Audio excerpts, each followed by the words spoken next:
وجع في البطن، الام في البطن، غثيان، احيانا ميل للقيء، ريق او رغاوي بتنزل من الفم اثناء ما المريض نايم، جزع سنان برضو اثناء ما المريض نايم، الحكه بقى اللي ايه الشديده جدا.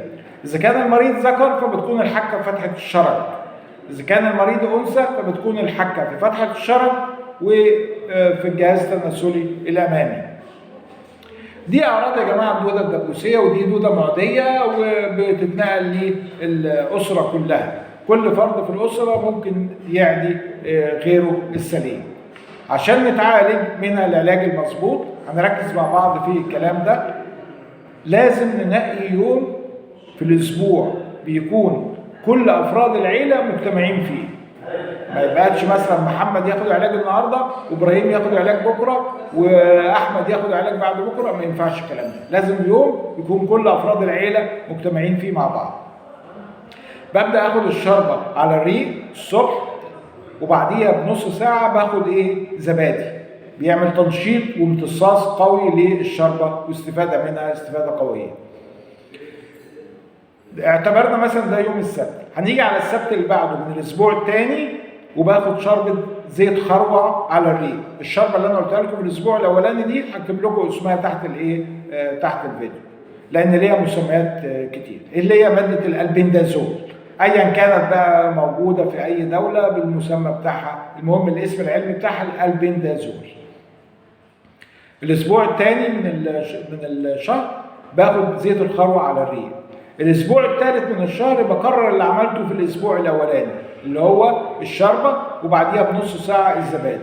الاسبوع الرابع من الشهر بكرر اللي عملته في الاسبوع الثاني اللي هو زيت الخروع. كل ليله المريض بيقعد في ميه دافيه، نصه التحتاني بيقعد في ميه دافيه لحد ما الميه تبرد، بعد كده بيتجفف بمنديل ورق، بكون كأم لو طفلي لابسه جوانتي في ايديا، وببدا ادهن بمرهم راسب زئبقي ابيض، بدهن فتحه الشرج. ولو كان لو كان المريض انثى بدهن فتحه الشرج وبدهن الجهاز التناسلي من الامام الجناب بتاعته بالمرهم ده. تاني يوم الصبح بروح مشطفه الطفل بتاعي عادي عشان عشان المرهم ده ينزل. طب الملابس الداخليه بتاعته دي يا دكتور بتتغلى وكل واحد لوحده.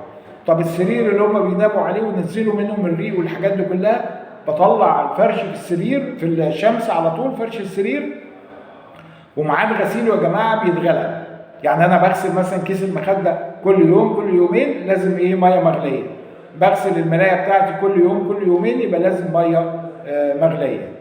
طب الضوافر لازم تكون مقصوصه ونظيفه. قبل ما اخش البيت انبه على اولادي كده، اول ما يدخلوا البيت يغسلوا ايديهم كويس جدا بالميه والصابون. فرش السرير، الضوافر دي، غسيل الايدي، دي حاجات لا غنى عنها. يبقى بكده غطينا عمليه طيب الوقايه منها ان انا برجع من البيت، ان انا مثلا في مدرسه او اي حاجه، اول ما ارجع من البيت بغسل ايديا بالميه والصابون. ده بس الوقايه منها. يعني زي ما قلنا الوقايه خير من العلاج. يبقى كده غطينا الطريقه المثاليه لعلاج الدوده الدبوسيه او الدوده الشرجيه، وبتك على كلمه شرجيه لان في ناس بتسميها الدوده الشرجيه، لا دي حاجه ثانيه خالص، فدي الدوده الشرجيه. والسلام عليكم ورحمه الله تعالى وبركاته.